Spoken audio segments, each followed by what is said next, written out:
A joyride on BYU campus gets this dump truck thief arrested. I mean, I eat avocados. Is that healthy? The food choices that make Utah grocery shoppers unique. We have to make sure that we keep promises that we make to get people back on their feet, get them a job. How this congressional debate made a close race even closer. Welcome to Newsline. It's October 16th. I'm Allison Caffrey. And I'm Danny Hallows. Two-term incumbent Representative Mia Love is defending her seat in Congress against Salt Lake County Mayor Ben McAdams. Last night, the two candidates met for the first and only time to debate the issues of the race. Christina Bolaños was at the debate. Christina, sparks were flying when Love and McAdams faced off. Yes, they did. The debate was fiery, and this particular congressional race is probably the most heated of all. The latest poll for the race show a virtual tie, and both candidates are fighting for every vote. People need results here. People need results in the 4th District. Words are one thing and actions are another. Congresswoman Mia Love and her Democratic opponent Salt Lake County Mayor Ben McAdams spent the debate talking about a variety of pressing issues from national debt. We've seen my opponent vote to add $1.9 trillion to the national debt. That is shocking. I opposed both spending bills in the House that added $1.3 trillion and pretty much put the debt on the backs of our children. To health care, Social Security, retirement, and immigration. I'm going to continue to work for that because this is something that is incredibly not just important but personal to me. Right when that vote was about to happen, Representative Love withdrew her support and that discharge petition failed. I think the two found some agreement on tariffs but disagreed on almost everything else. Our representative sides with partisan interests and supports this president's agenda 97.5% of the time. You can't even match the bill numbers with what we've talked about. Yeah, sure I can. No, you cannot match the bill numbers. We talked about this. And the audience didn't hold back from sharing what they thought about the candidates. His policies and his record aligns with my views, and I feel like a lot of other young people's views. I loved how Mia stayed very civil throughout the entire debate. I feel like he's a good representative of the families here in Utah. I think they were both great speakers. I think they were both very qualified. The Utah Debate Commission welcomes. Reporting for Newsline, I'm Christina Bolaños. A recent poll by the Hinckley Institute and Salt Lake Tribune showed both candidates tied at 46% with 8% of voters undecided. Election date is November 6th. Polling places will be open from 7 a.m. until 8 p.m. For more information, you can visit vote.utah.gov. Utah's first congressional debate is tomorrow at Utah State University. Representative Rob Bishop is debating Lee Castillo and Eric Eliazon for a 2-year term in the U.S. House of Representatives. The event will be held in Kane Performance Hall from 6 to 7 p.m. To attend the event or submit a question for the debate, visit utahdebatecommission.org. Prop 2 is staying on the ballot for the general election. A nonprofit organization, Truth About Proposition 2, filed a lawsuit in August, and the lawsuit opposed including medical marijuana on the ballot. The organization and the lieutenant governor filed a joint motion which will stall the lawsuit until after the election. The lawsuit has already gone before the U.S. District Court, and at that time, Judge Wattops denied their request for an expedited hearing on a restraining order. Now the group is getting more pushback from the state. A Red Line tracks and pickup truck crashed in South Jordan just past 8:30 last night. There are 2 people with minor injuries. The cause is still being investigated, but police say the truck crashed into the train. The crash caused extensive damage by knocking out train poles on the line. The crossing at 10605 Granville, South Jordan is closed for the rest of the day. UTA is transporting passengers via bus bridge for the time being. UTA says there is no estimate right now on when repairs will be complete. A man is behind bars after stealing the dump truck and driving it across BYU's campus. Newsline reporter Marin Klein is at the scene. Marin, the dump truck was stolen from a field that's on campus? Yes, as you can see, this is the gate that the suspect attempted to break through here on the west side of the Helaman Field Sports Center complex. When the gate held and he didn't break through, he ended up actually going into reverse and going back down the southeast corner and breaking through that gate over there.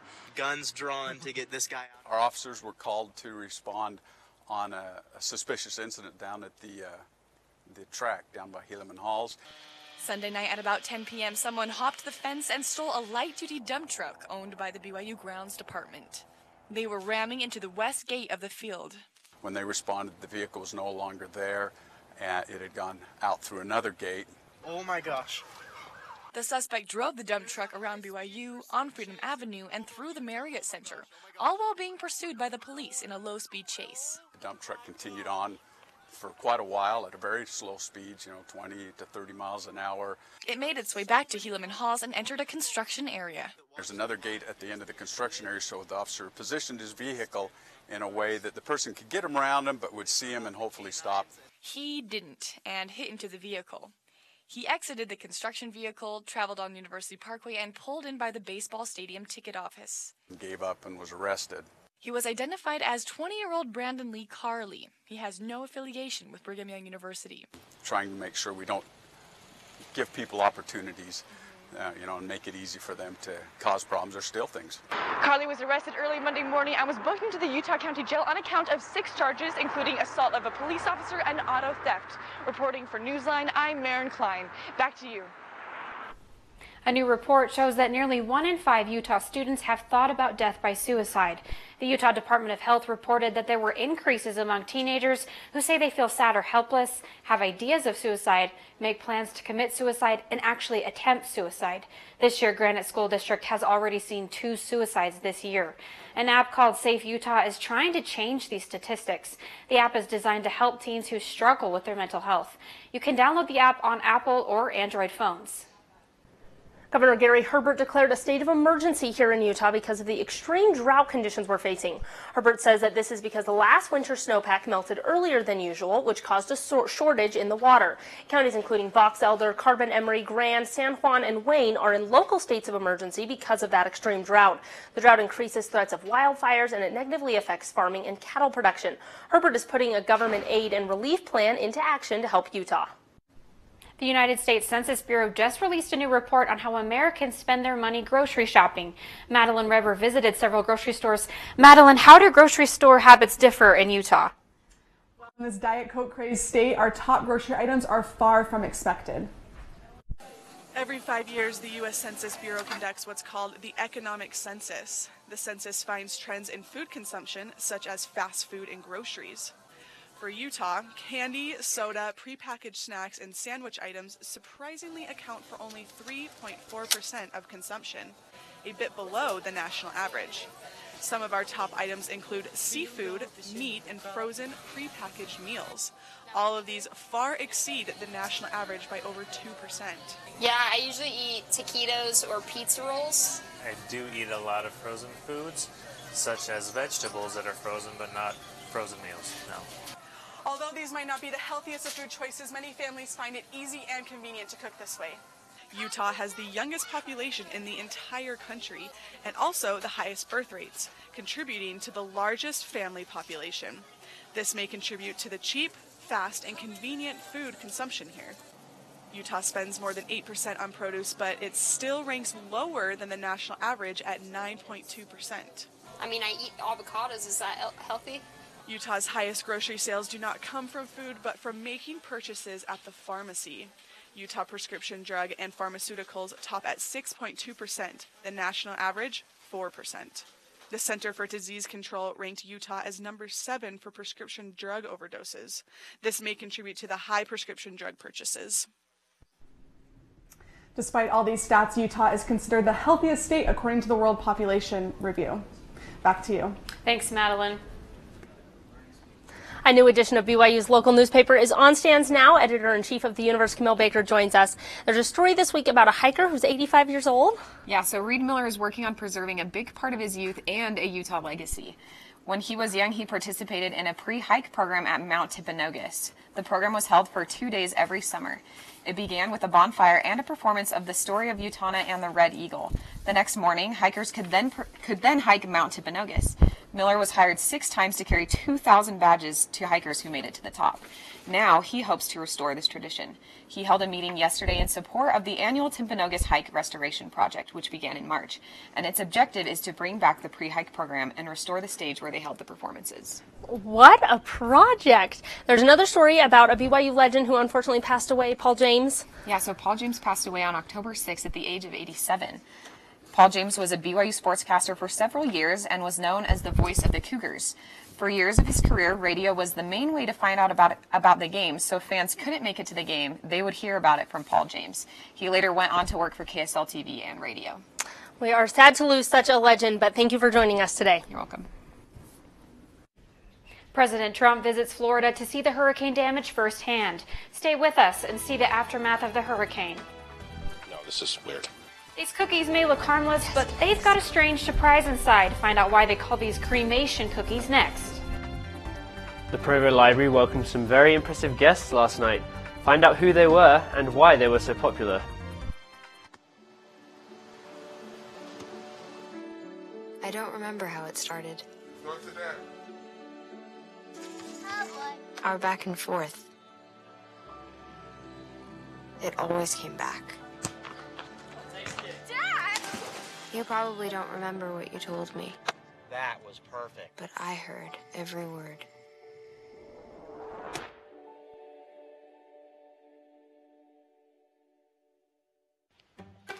What's Beethoven's favorite fruit? Banana. How does a tissue dance? Put a little boogie on it.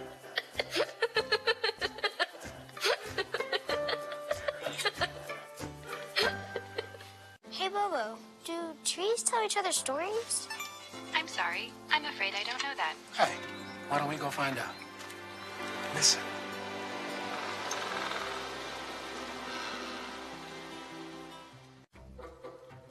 They call me Maxie, but I prefer tripod. I was your above-average four-legged homie, and then wham, bam, minivan. Some people pity me. Now that's lame. I still run, fetch, and swim. And the ladies love me. I'm the ultimate wingman. Just don't ask me to high five.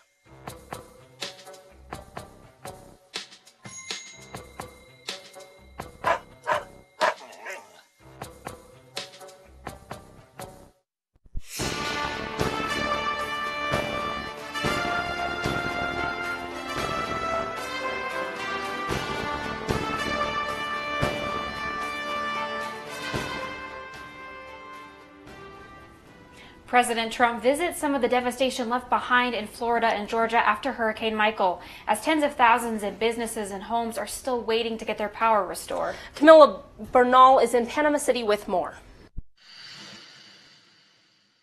He wanted to know not only my welfare, but the people that were around me on the block and what it felt like to go through this. 5 days after much of the Florida Panhandle was torn apart by Hurricane Michael, President Trump is in the state to see it firsthand. Joined by the First Lady and Florida Governor Rick Scott, the president first took an aerial tour of the devastation. First responders, FEMA, the job they've done is incredible. From there, the Trumps went to a distribution center to help pass out supplies and then headed to tour areas ravaged in Georgia. Governor, I'd like to thank you on behalf of the country. What a job you've done in Georgia. Thousands across the region are relying on donations and government assistance for necessities like food, water, and shelter, and several are still missing. FEMA approved transitional sheltering assistance for families in Bay County, Florida, one of the hardest hit areas. This will provide survivors short-term lodging if their homes or communities have been destroyed. Residents of 10 other counties are also eligible for individual assistance. Damage is so widespread. We've registered over 20,000 people already in individual assistance within FEMA. And Trump has pledged the areas impacted will have all the help they need to get their communities back up and running. In Panama City, I'm Camila Bernal. A federal judge is dismissing Stormy Daniels' defamation lawsuit against President Trump. The adult film star sued Trump over one of his tweets, suggesting she lied about being threatened to keep quiet about their alleged relationship. But Monday, the judge called the tweet rhetorical hyperbole that's normally associated with politics.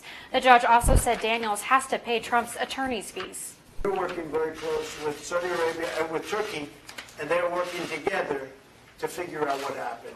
Turkish officials just released information on the death of Jamal Khashoggi. His body was cut up after he was killed. Sources say the Washington Post journalist died during a botched interrogation. His family issued a statement calling for an independent and impartial international commission to inquire into the circumstances of his death. The FBI is helping Wisconsin police search for a teenage girl whose parents were found dead. An Amber Alert has been issued for 13-year-old Jamie Kloss, who is considered missing and endangered. Police responded to an anonymous 911 call on Monday. They discovered the bodies of the girl's parents, Denise and James Kloss. Miami police say Jamie Kloss may have been seen in Florida on Monday afternoon. Cookies usually satisfy your sweet tooth, but these cremation cookies are more sickening than they are satisfying. Several students at a California high school used the cremated human remains of one of their deceased grandparents to bake homemade cookies. They then handed them out to classmates to eat at Da Vinci High School. At least 9 students ate the cookies, and so far none have gotten sick from the treats. Police are still trying to figure out what crime to charge the bakers with. Today is World Food Day. Newsline reporter Ashley Young found a pizza joint in Provo that is joining in on the celebration. Ashley, how is Malawi's pizza making a difference today? Malawi's motto is pizza with a purpose. For every meal purchased, a meal is donated to a child in Malawi, Africa. The owner of the restaurant, who wishes to remain nameless, got the idea when he visited Malawi, Africa. He learned that Malawi was one of the poorest countries in the world. It also has the highest orphan population due to the AIDS epidemic. The owner left the country with a desire to make a difference in the lives of those people. They now have a plant that's in Malawi that employs only Malawi citizens, and they make a meal called Vitameal, and it's enriched with minerals and vitamins so that those children get a full daily value of their vitamins and the nutrition that they need and everything, and they're thriving and growing and doing well. For World Food Day, Malawi has decided to up their game. For every meal purchased, the restaurant promises to provide 2 meals for children in Africa. It's a thrill to work for a company that is passionate about things that I'm passionate about serving others. The World Food Day special starts today and runs through Halloween. And it is so good. I can't wait to see what a difference this event makes in the lives of Malawi children. This is Ashley Young reporting for Newsline. The Provo Library hosted a free concert for the community last night. Newsline reporter Hayden Wallace attended the event. How was the concert? Well, it was a fun night for families here in Utah County as they came together to listen to some brilliant music. As the choir arrived, people were anxious to enjoy a wonderful night out. The Highland Choral Arts concert was phenomenal. Wow, this is so great. The Highland Choral Arts is a volunteer choir based out of Highland, Utah, and is sponsored by the Highland City Arts Council. Whether in support of their families or simply there to enjoy the music, people came to the concert to have a good time. Tonight I came to support my mom. But all, regardless of the reason, left having enjoyed the music. It was beautiful. The music was beautiful. The choir was directed by Kathy Jolly, who has been a choir director for more than 30 years. She has directed choirs from middle school all the way up to general conferences for the Church of Jesus Christ of Latter-day Saints. They give back to me much more than I could ever give them. They are caring, very talented, very lovely people, and we all have the same passion, which is singing beautiful music. Despite only practicing once a week, the choir was able to perform pieces from musicals such as Les Mis, Mary Poppins, and New York, New York. The choir takes singers from the ages of 16 and up, but an audition is required. As the night progressed, the audience became more lively and got involved with classics such as When the Saints Go Marching In. The choir was founded to spread musical appreciation and enjoyment to all the community. I hope it grows into something bigger than all of us. I really do. The choir performs regularly. Their next concert will be the Silent Night Christmas concert held on the 8th of December. The library has free concerts every 1st, 3rd and 5th Monday of the month. For more information, visit www.provolibrary.com. Well, thank you, Hayden. It sounds like it was a lot of fun. Thank you.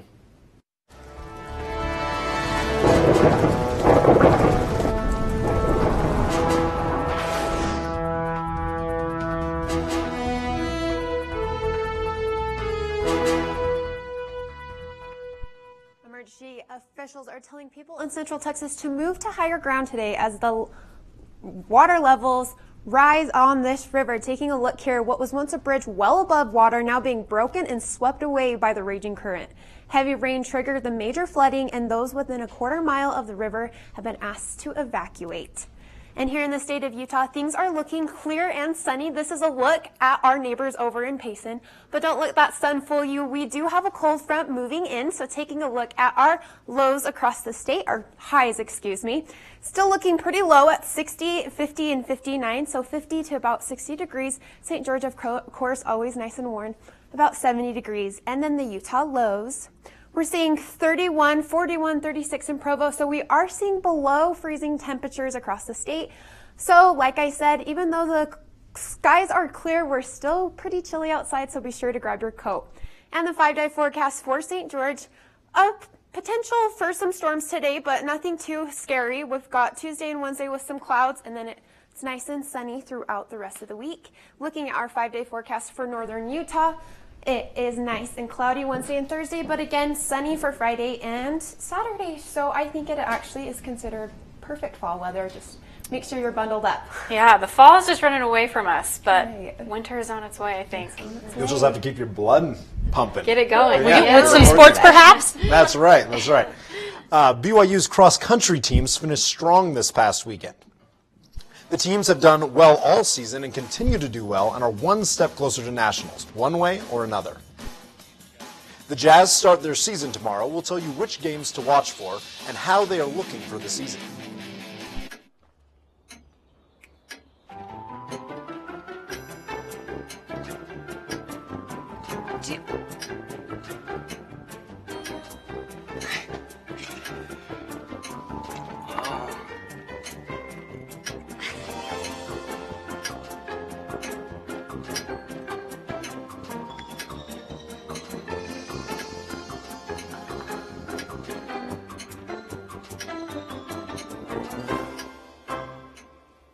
Listen, you're my friend. I noticed you haven't really been yourself recently.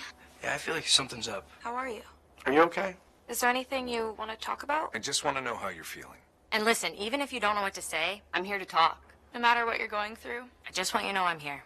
I've got your back. When you want to talk, I'm here.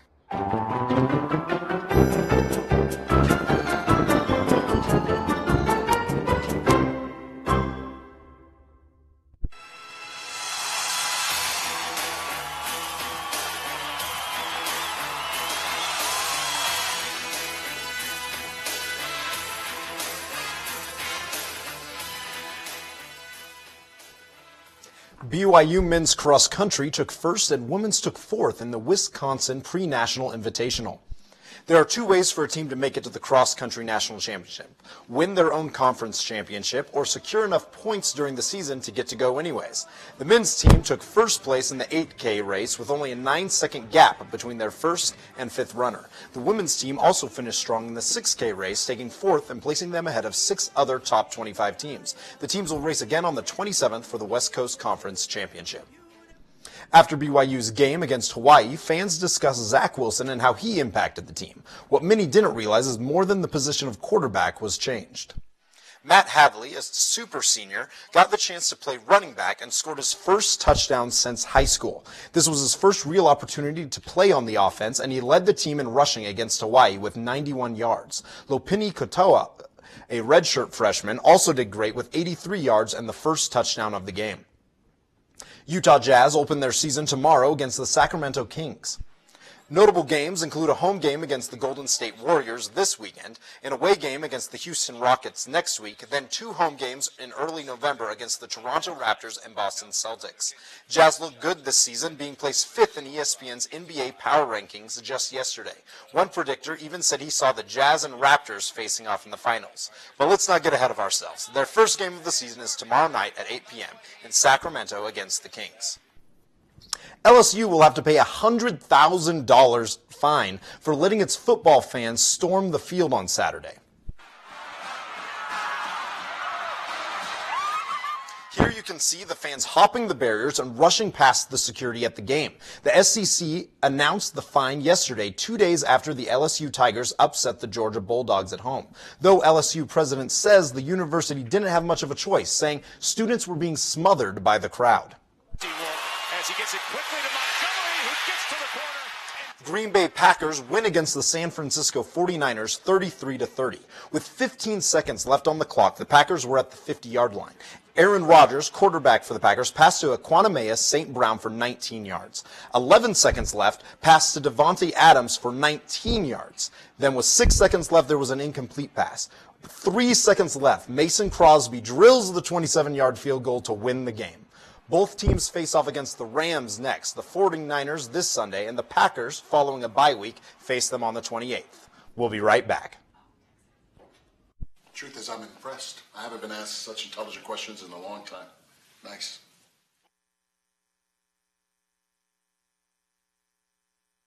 These are cool. Did you, what did you...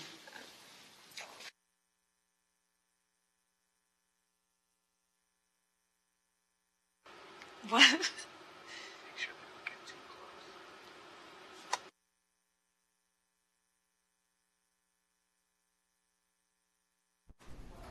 Never underestimate the power of a snack. California authorities used a bag of Doritos to corral a runaway pig spotted in a San Bernardino neighborhood.